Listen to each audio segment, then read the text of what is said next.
International students, they're not covered by any of the support measures that have been announced so far. Is that something that the government's looking at? We're hearing that a lot of students are struggling to keep their accommodation. If they're kicked out, that obviously causes a lot of other social issues.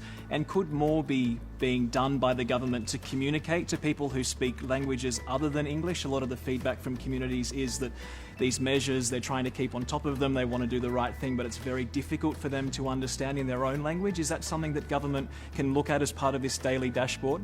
The communications program that has been running on people's screens now for some time, that also has a languages component to it, which has been rolled out around the country as well. And even in my own communications, whether it's WeChat or other arrangements, we've been pretty focused on communicating through the various language media to achieve that end.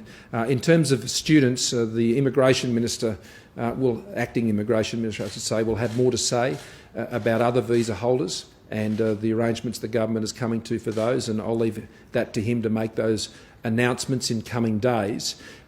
People should know though, in particular for students, all students who come to Australia in their first year have to give a warranty that they are able to support themselves for the first 12 months of their study. That is a requirement of their visa when they come for that first year. And so that is not an unreasonable expectation of the government that students would be able to fulfil the commitment that they gave.